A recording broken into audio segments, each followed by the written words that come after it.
afternoon, everybody, from the Museum of Native American History's undisclosed location of my basement. In honor of today, Indigenuity Air as my backdrop.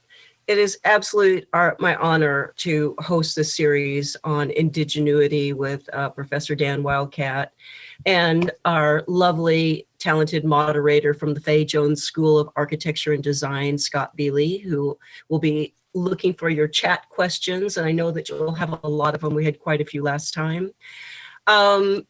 Indigenuity is, I keep thinking about you, Dan, and I think, when the student is ready, the teacher appears. Well, that would be you. And we're going to build our whole year around the subject matter of indigenuity right up to our Native American cultural celebration in October.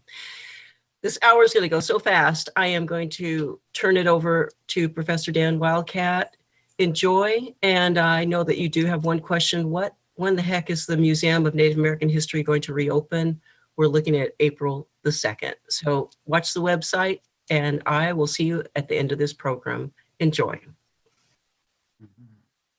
Hello. Sonlai, Pasan, Selagi, Zoyaha, Yuchiha, Muskogee.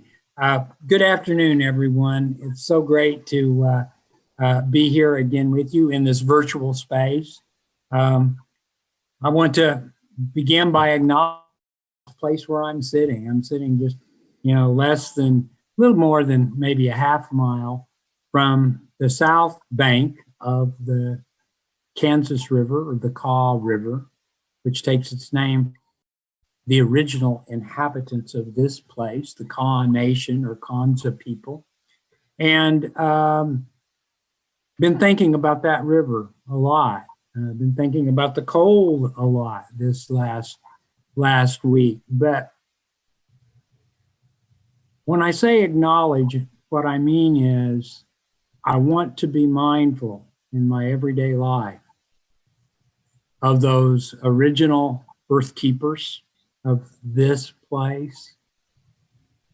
And I guess because of this topic, I've been thinking about the river itself, but I've also been thinking about the alluvial soils on the banks. And it's good that we be mindful of the places where we work, where we live, where we love. And so I offer that acknowledgement to this land, to this earth, to the water around me, and to the air.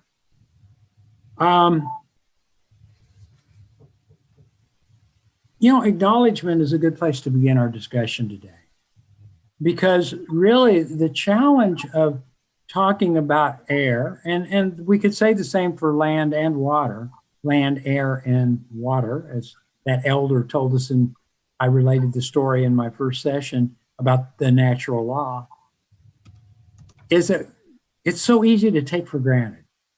It's so easy to forget about until we don't have it, until we can't breathe, or until the air we breathe becomes dangerous and we become aware of that. Land we take for granted. We don't think about what's beneath that concrete or pavement that we're stepping on. Water, you ask most people where water comes from, and they say, well, from my faucet. I hope most of you here can tell me where that water that's coming out of your faucet comes from. Here in Lawrence, Kansas, it comes from two surface sources. Clinton Reservoir, which was a dam built on the Wakarusa River, from the Kansas River, and sometimes for supplemental sources, those alluvial soils of the Kansas River. That's where our water comes from. And so I've been thinking a lot about air this week, and thinking that the first thing we need to make clear is part of indigenuity is developing a sort of mindfulness and a consciousness about the air we breathe. The clearest expression in our indigenous traditions is the importance we give to the wind in many of our, particularly southeastern tribes, but I think in other tribes across the United States, while clan totems often consist of plants and animals and other features of the physical world, wind is a prominent clan totem. And as with most clan membership, certain kinds of responsibilities come with being a member of that family, of that clan. And I got to thinking about it, that's such even in terms of our social organization, think of how my ancestors reinforced the notion with the other than human relatives they shared their world with a deer clan, with a wildcat, with a wind, with a rabbit. I think to me, that the challenge we've got in talking about the air is it's embodied in this age of the Anthropocene that we now are all a part of, the age of humans. And that is taking seriously that if we start to understand the wind itself, the air itself, as one of our closest relatives, and after all, isn't it true? We are what we eat. We are of the soil that grew those plants, that fed those animals. We are the air we breathe. Our very body is 70% water. How is it that we could ever think of ourselves as separate from that reality, from those relationships? And yet we tend to take it for granted. So what I'd like to do today is talk about some illustrations, if we're going to exercise indigenuity, of how considering the air, and I'll use the example, the most tacit level, what we feel, the wind, the air. If we start thinking about that and becoming mindful of it, how that could really inform the choices we make about how we plan, design, and what we build. In a time when we need to be mindful in ways that maybe some of our relatives weren't 100 years ago, 200 years ago. And I think that the best way to illustrate this would be to talk about just a little bit closer to home about something that I know I'm delighted that we've got, people from the Fay Jones School here with us, thanks to Scott. I hope he hasn't forced you into this, but I know it's a learning experience. So hopefully it will be worthwhile. I do the same to my students. I require them to attend things. But for you, I hope this will really hit home.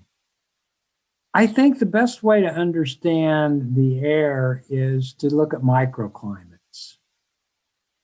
And if we start thinking about microclimates and even the variations we can have in humidity, in ambient temperature, and soil moisture, it's all a function of the air.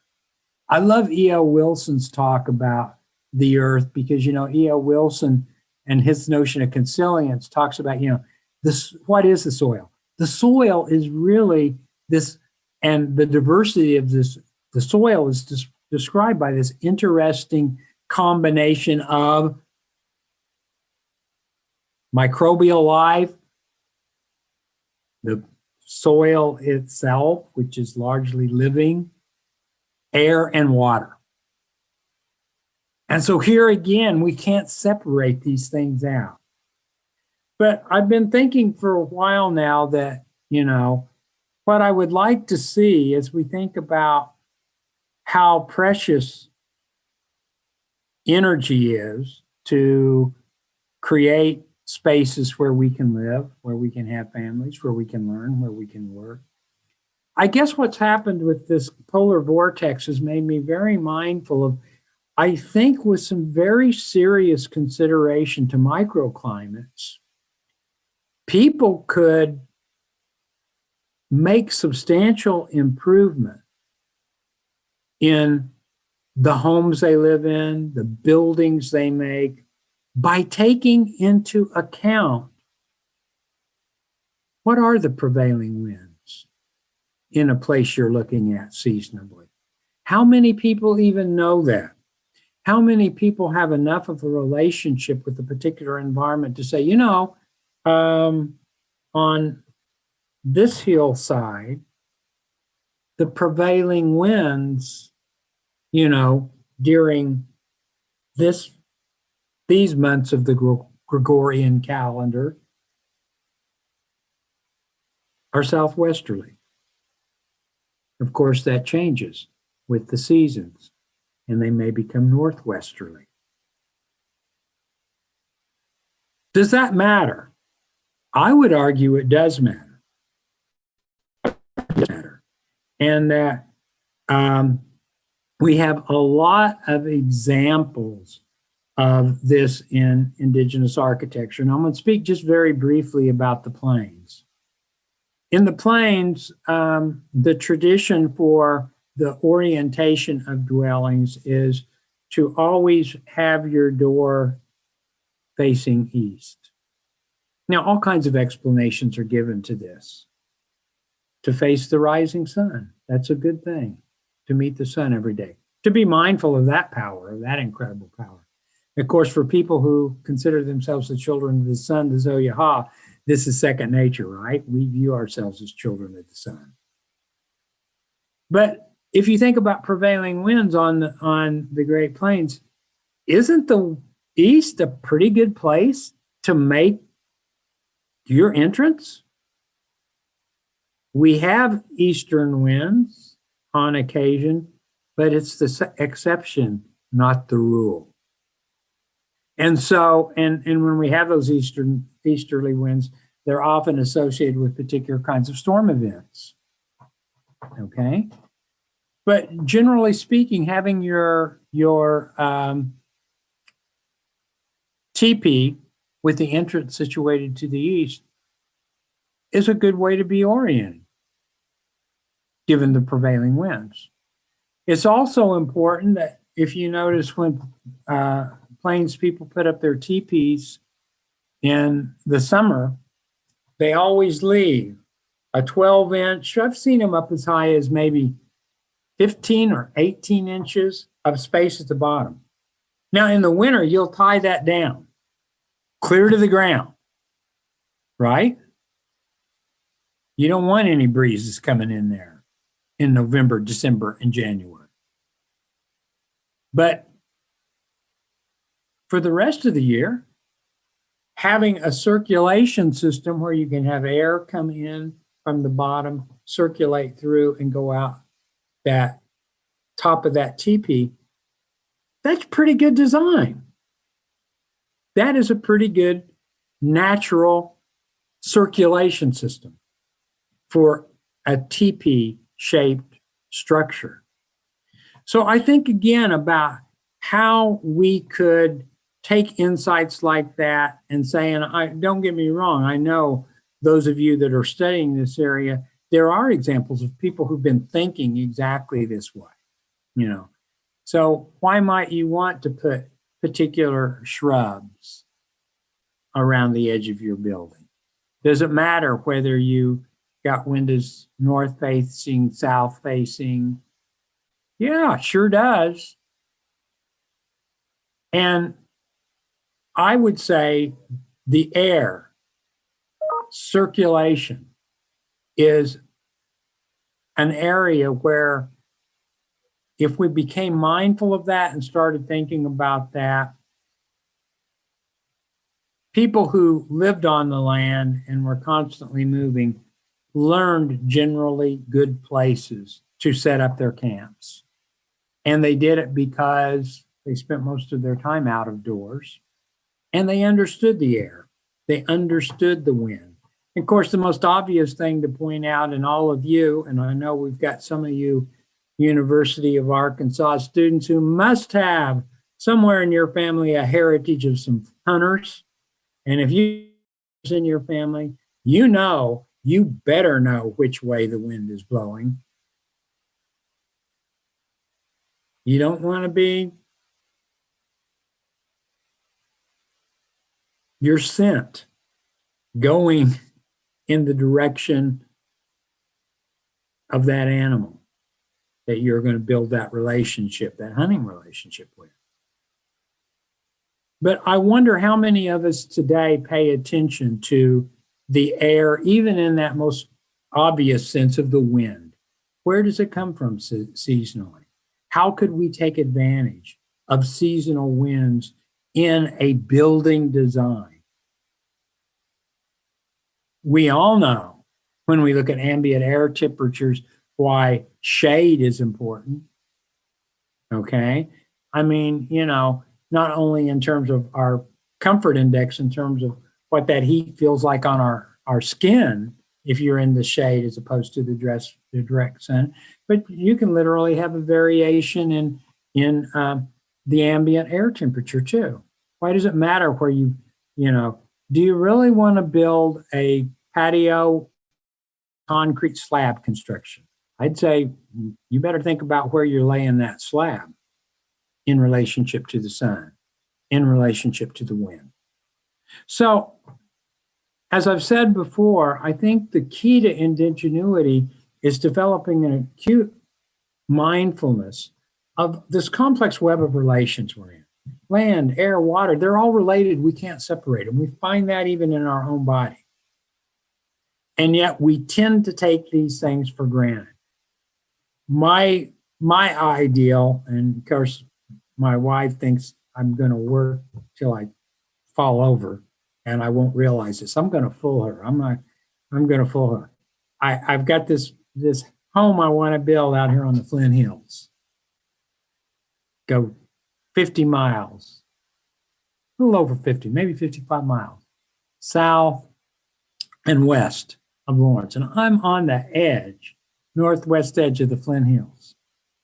And I want to find that plot of land and I want to walk it and I want to camp there and I want to experience that place and see what that place will tell me about where a good place to build that little weekend retreat I want. So I can take full advantage of the shade, of prevailing winds seasonally. And you think about that. That's something that probably a generation or two people did. Even homesteaders had a sense that, hey, you want to be real careful where you're going to build. We don't do that today. Very seldom do we do that.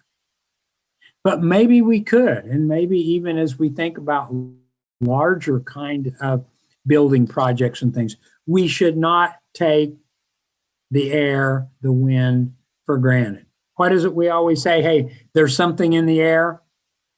Well, there is. And I think the reason that the wind is seen as such a powerful clan in many of our traditions is the wind is a carrier of messages. So I was telling folks, so I've got to give a promotion for this. I've just read the review and it just absolutely wowed me. But anyone know what mycology is? Do I have any mycologists in the house? Mycologists are people who, oh, yay, all right, we've got a mycologist. Or you know what mycology is. Okay. Cool. These are people who are involved in fungal studies. Often mushrooms is a very popular thing in our food culture today. But it involves all kinds of fungal species. And There's a new book out called The Wood. No, that's not the name of it. I read a review of it. The name of the book is called Entangled Life. This is a mycologist. His name is Merlin Sheldrake. And I read this review this weekend and I go like, oh my God, I've got to talk about this. Because how do fungi form communities and proliferate? Well, they have these things called spores. And for many of them, the spores are moved by the air, by the wind. And this article, this book, apparently, which this person's raving about, is talking about how they're beginning to understand that fungi have this entangled communication web. They talk to each other. They disperse spores. They create these what's called I apologize if I'm butchering this, but anastomizing networks. Now, what does that mean? That just means these natural forming networks of their not quite root systems, but they're like root systems where they communicate to each other. And I was thinking, oh my God, here we are again.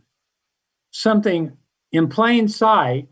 And now we've got some scientists that are looking and saying, hey, we ought to not just talk about the World Wide Web. We need to talk about the Wood Wide Web. That there are these mycelial anastomizing networks, these natural networks where these things are communicating, and spores, airborne spores, play this incredible role. Well, here we go, the role of the wind again, the air. I think there are some hopeful things that people who've been looking at things very closely and people that are paying attention are beginning to discover. So let's not take the air, let's not take the wind for granted.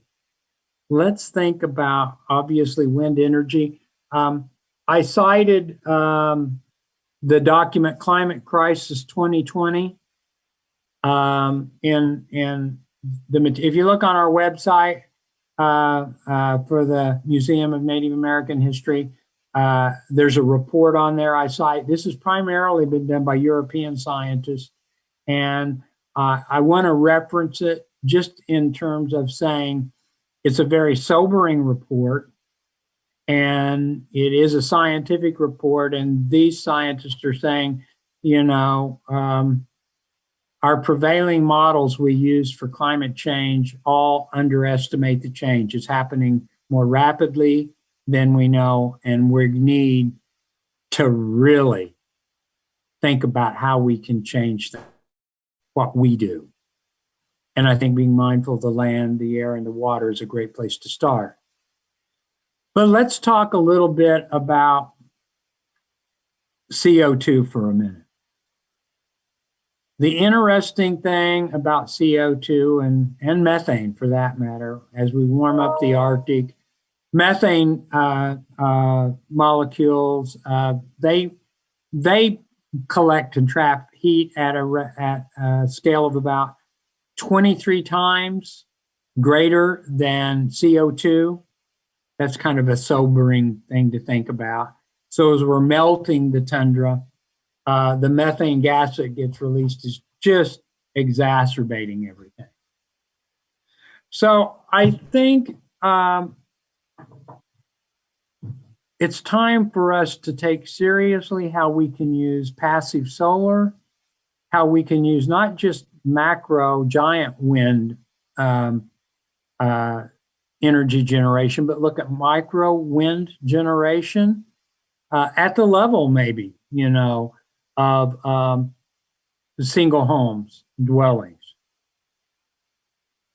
I'm so glad Scott, has been a part of this from the get-go, and Charlotte invited him, because I said all along that I think the best place for us to really demonstrate how all these things are interrelated, land, air, and water, is in the building and design work we do in our society, because I don't think we've always paid attention in ways that we should. And so I think indigenuity is ripe for us to think of, so again, I don't want to go over this again and again, but another example I always use, is the incredible grass lodges that the Wichita and Caddoan peoples made of the Southern Plains. And, think of that building material, compacted thatch, a high insulating factor, breathable. And I'm wondering, why are there any material scientists and engineers who are saying, we ought to examine strictly, be scientific for a minute, just how effective and efficient that was as an insulator, as being breathable and allowing a certain kind of level of circulation of air in a dwelling. Why aren't we doing something comparable like that in modern homes? That's indigenuity. Being inspired by something of the past and figuring out how to apply it in the present. So the two exercises that my friends here at MONAH have put up, I put some some references for reading and things. But the two exercises, one is a microclimate exercise I'd encourage people to do. Start with your own yard if you've got one. If you don't, maybe it's an area you're familiar with. I've got a tool on there. It was developed by University of California Natural Resources Programs, and it's for home gardeners, yard gardeners. But just kind of start there and then tweak it and say, hey, here's an interesting question I have about my yard or this place. Ideally, what I'm really hoping is some of you that might be looking at a piece of land where you're thinking of building, this would be a great exercise. You combine this with sort of the exercise that I gave in the land indigenuity lecture. I don't know if any of you did that. I hope some of you did, or if you thought about it at least, maybe you got the point of the exercises. Many people live very ignorantly of what's in their immediate vicinity and the landscape they're a part of. And it might save you some problems with wet basements if you had known about that place. I see Scott smiling about that. Architects at a certain level, they get this and they know how important this is. But I've got that exercise listed. And then the other exercise I've got is really one I know some of you have already done, but if you haven't, do the carbon footprint exercise for yourself and your family. I don't want to get people depressed. When I worked on my book, Red Alert, Saving the Planet with Indigenous Knowledge, it was one of the most difficult pieces of writing I did because I got depressed. And this is a decade ago, thinking about climate change. And maybe a good way to wrap up today in our discussion about, let's take the air seriously. Let's take what we're putting into the air seriously. Can be illustrated by something, I forget whether it was Dr. Henrietta Mann or maybe it was Albert Whitehat from Sinte Galeska. But I was kind of feeling pretty down one day and thinking, why am I even writing this? We're headed for a major, collapse of the way we live. And I think it was Albert. He said, you better listen to your elders. Now, at first thought, I'm thinking, well, I'm listening to you, Albert. And he said, no. He said, the problem is our teachers were the plants. Our teachers were the animals. Our teachers were the wind and the water. And I think there's nothing romantic in that orientation. I call it indigenous realism. I think what we need to do is to really pay attention now. And when we can, we need to start saying, where are the ways where we can promote systemic change so that the land, the air, and the water quality around us is not being degraded, but is being enhanced. I'm not so worried about progress anymore. I don't know quite what people talk about when they talk about, well, you're against progress. I don't know. Maybe, again, when people hear me, maybe they think I'm against progress. But I can tell you what I'm for. What I'm for is let's build systems of life enhancement. And we've got work for ecologists, we've got work for biologists, we've got work for physicists, we've got work in medicine. We have work in building and design and architecture that we could be doing right now to say, let's imagine communities where at the end of the day, we've done more benefit for the place we call home than done harm. I don't think that's unrealistic. I think it's going to be hard work. But to me, that's what indigenuity is all about. So I'd like your comments, your questions. I think I see there's some stuff in the chat box, but thank you all. Let's hear questions, comments. I see people are sharing some good resources in the chat box. Yeah, Entangled Life. I loaded those up for you, Dan, plus a few others. Thank you very much. Just for quick links for our attendees. And I also gave a good reference to, there actually is really interesting work going on in this area in the built environment, and they're often done by third-party organizations outside of architecture or academia. One is the Living Building Challenge, which is done by the International Living Foundation, something or other. But right. All of their stuff is absolutely on point with this, and it's fascinating. It really is. And that's where the hopeful thing is. I mean, I think that there's such an opportunity now to really be bold, and you don't have to have the answers. I mean, some of this stuff will be proof of concept stuff, kind of, iteration one of something. You're going to try something. Does it work? Is it practical? Is it useful? What does it cost?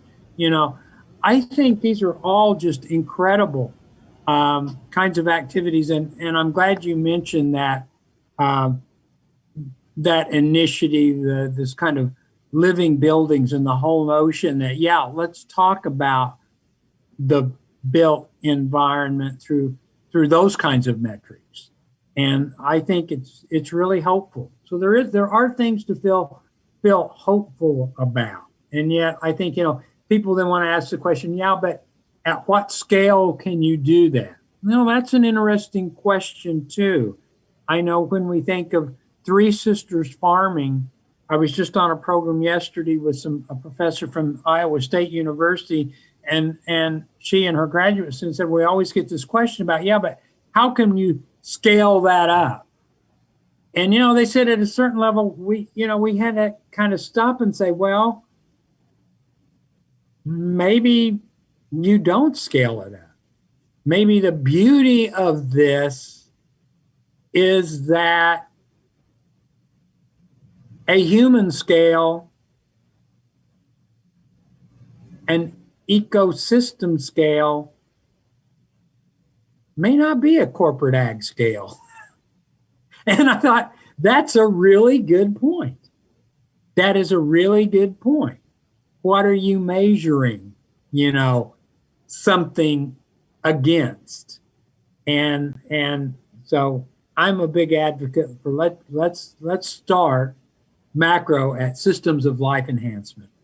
How are we a part of that? Or are we engaged in life destruction in the way we live and how we live?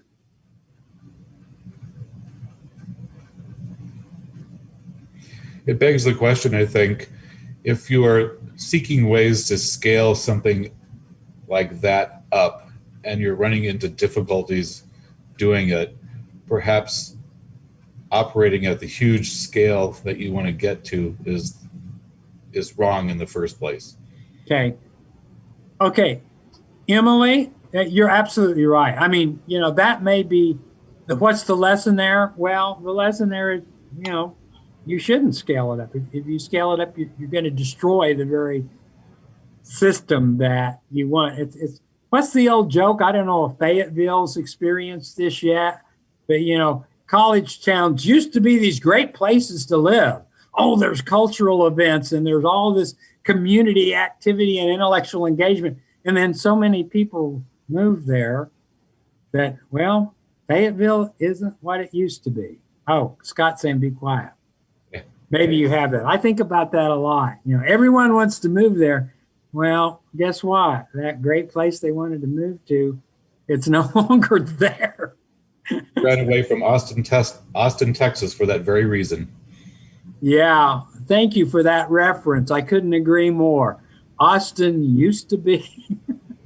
Oh, we shouldn't diss Austin. There are good things going on in Austin, but when it comes to music and barbecue, anyway, for sure. But you have some questions too. Yeah, I want to talk to Emily's question. Emily, thank you so much for that question, and it's a good one.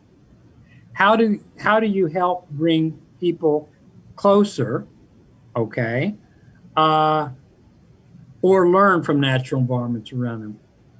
What would you recommend? Okay, Emily, I recommend that we take the vast majority of our classes, K through 12, out of doors. Children don't like to sit indoors. They get bored. They get in trouble. Let's get them out of doors.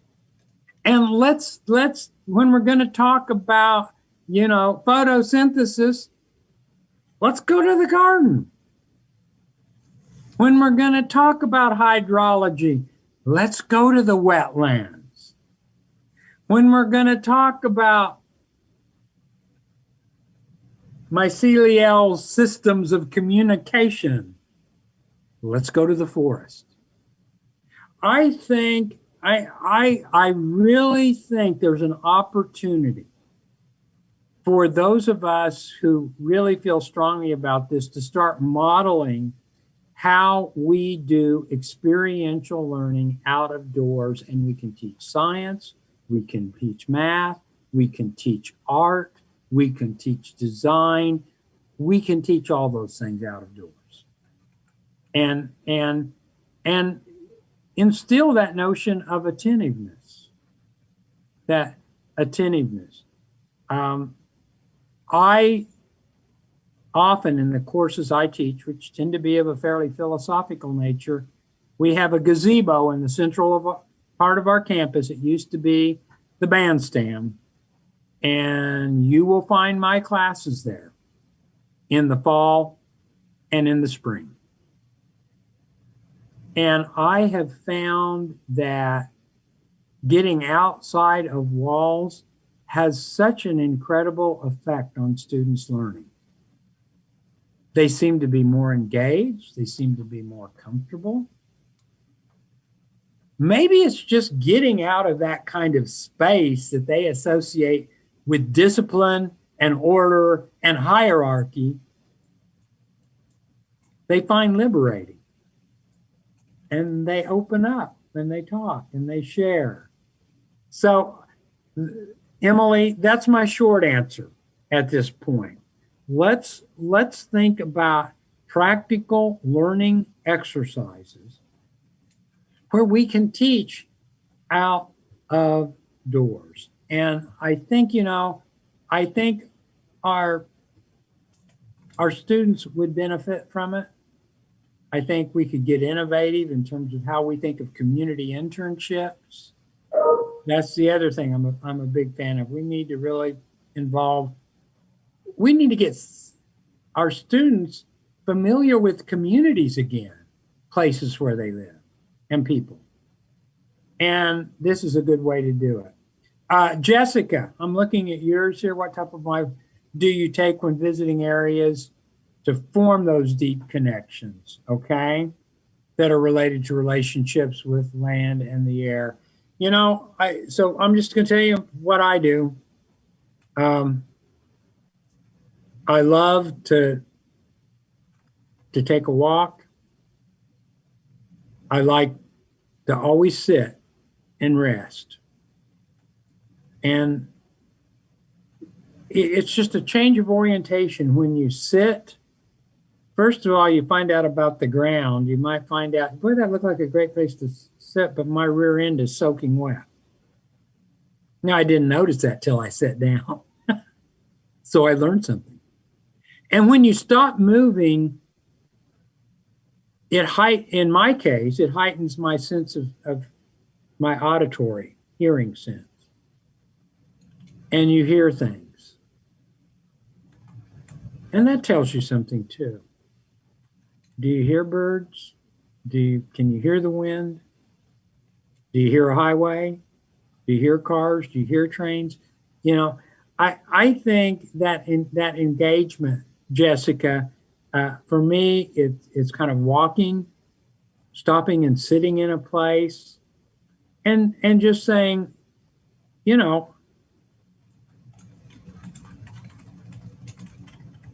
I'm here.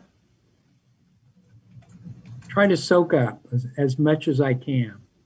There's no magic to it. I don't have a formula to it. And if other people have things they've tried, I think that would be good. I was going to put down an exercise, and maybe we'll do this with water, about, walking on water. All of you walk on water. It just has to be below 32 degrees. And you're walking on water. And this last week, I was thinking, and some of you, raise your hand if this resonates. Any of you. So I have a dog. Now, it was so bitter cold this week, we did not go on a walk. But I like to walk my dog. And when we take our walk in Old West Lawrence, some of my fondest memories are the walks in the snow. And what I remember about it is the sound of walking on snow. And it has different sounds. If it's really bitter cold, it's crunchy. If it's wet, it's just kind of the sloppy kind of step into this stuff. But you hear it.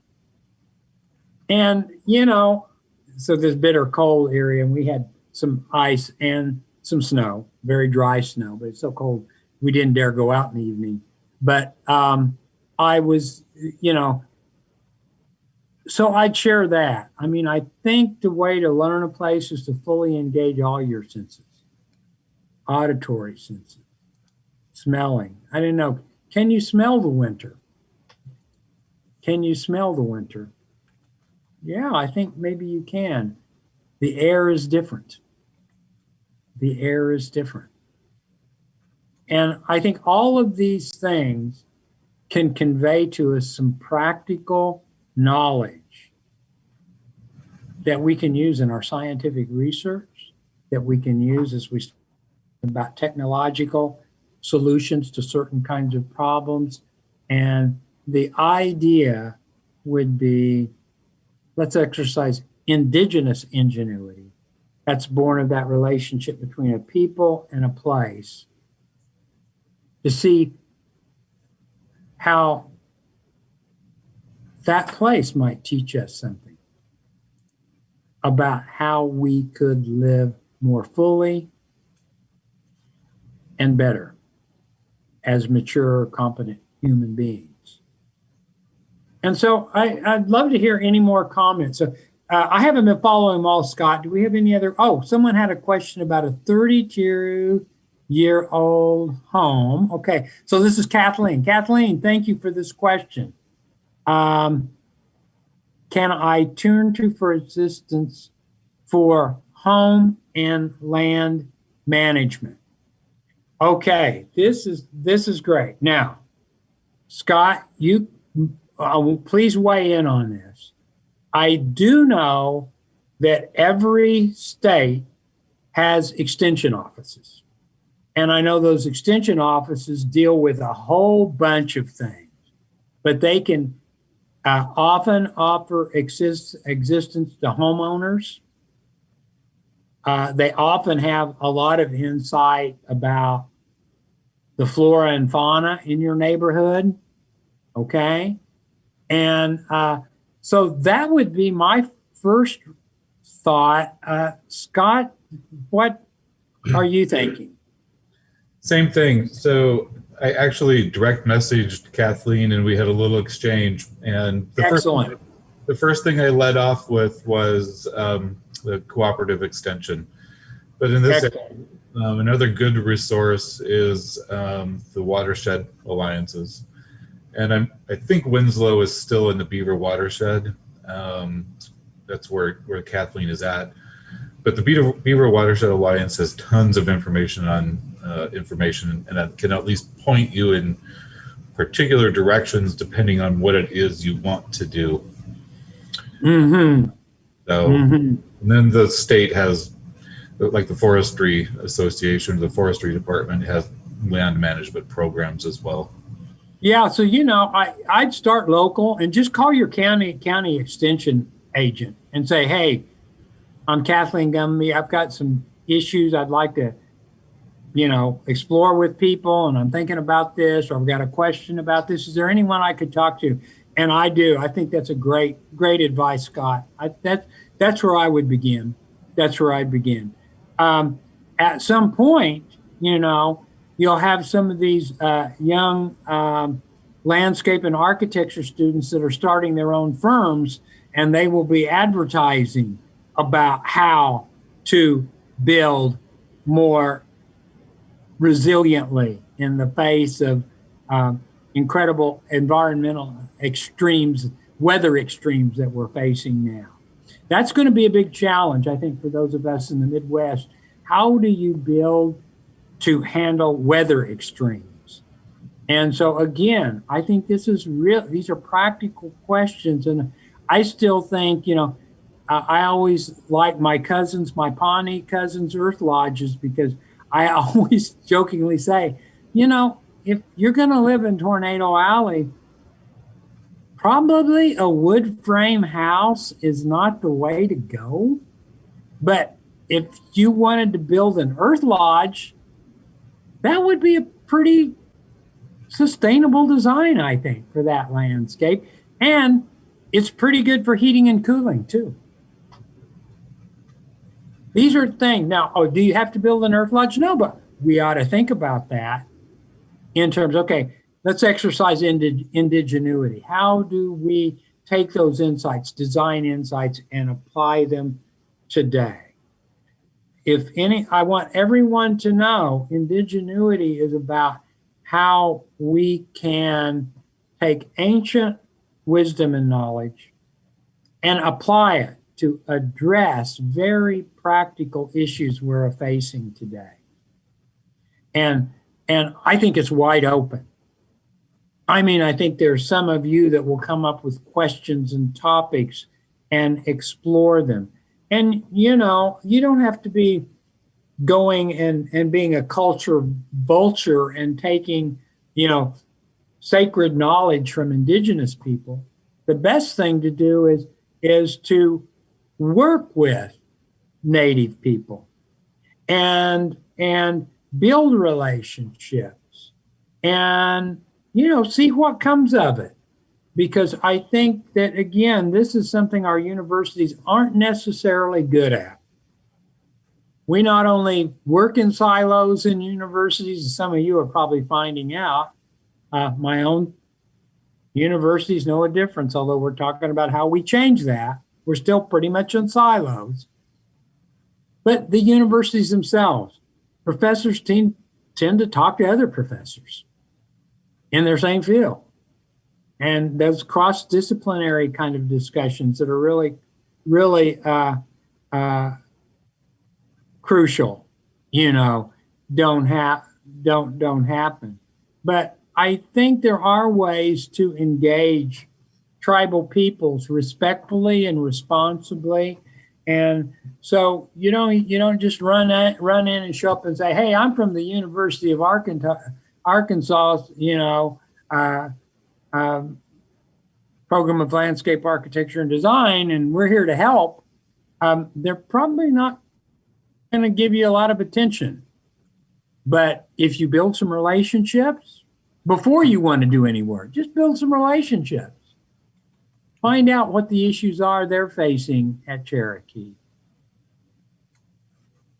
You're going to find out there are some people at Cherokee who are really smart, who really know their homeland, and who know what they need and might be interested in some partnerships to make some good things happen.